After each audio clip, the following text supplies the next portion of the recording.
قضية راح تروح بعيد بعيد بعيد. إذن أنصحكم بكل واحد ياخذ باله من لاغاليغو اللي هو صاحبه اغتيتيل وقال باللي أنا ما نسمحش في صاحبي نساندو بأضعف الإيمان ندعي له، من حقك.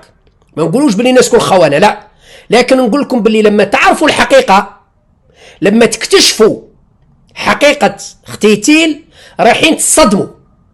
الناس اللي يعرفوه يسقهوا معاه وياكلوا معاه في الزفيطي، اللي كلاو معاه الزفيطي وضربوا معاه البن والكسرة، رايحين يتصدموا، يصابون بصدمة. هذا اغتيتيل اللي كنا نقول نعم هذا. لكن كنا نحذروا ونقولوا، ما كناش نتكلموا على يعني عن فراغ، لا، كنا نتكلم بناء على معلومات دقيقة، معلومات دقيقة. والحمد لله، والحمد لله كل واحد قلنا أنه خطير وخائن وعميل أثبتت الأيام أنه بالفعل خائن وعميل، والعكس كل واحد قلنا بلي مظلوم ومحقور وراكم غالطين فيه أثبتت الأيام أنه محقور ومظلوم وغالطين فيه. إذن ترقبوا في قادم الأيام أمور راح تصدمكم للأسف الشديد. قبل سنة تقريبا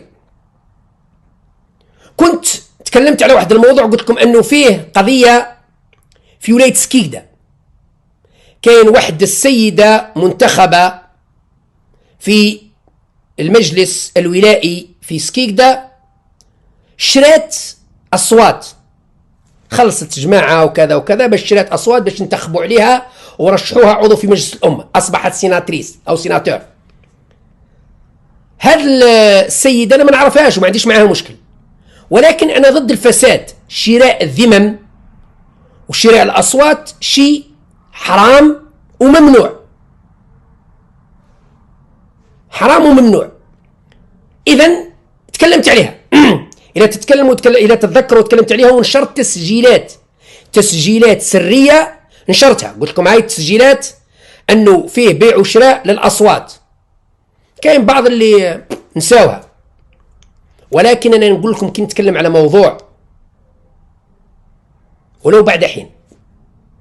دائما تذكروا نقول لكم باللي هذا الموضوع وهذا الملف سيتم الفصل فيه ولو بعد حين، لأنه كاين شرفاء أحرار يتابعون كل كبيرة وصغيرة، يتابعوا كل كلمة نقولوها، وخاصة لما نذكر أدلة. أنا كنت نتكلم بالأدلة، يا إما وثائق يا إما تسجيلات يا إما الصور بالأدلة. كي نقول لكم باللي هذه راهي غالطة وصاحبها سيدفع الثمن ولو بعد حين سيدفع الثمن.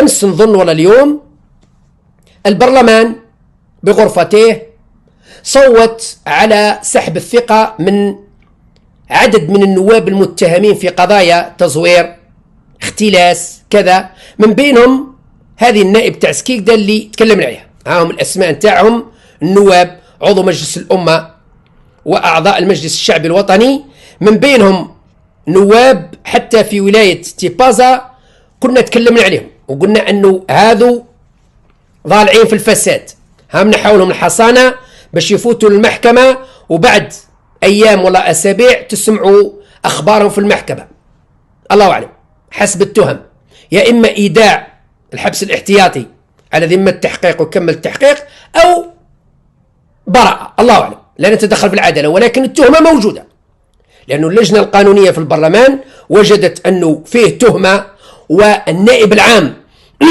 طلب، أو وزير العدل طلب من البرلمان رفع الحصانة على هؤلاء النواب حتى يسهل محاكمتهم والتحقيق معهم في المحاكم المختصة.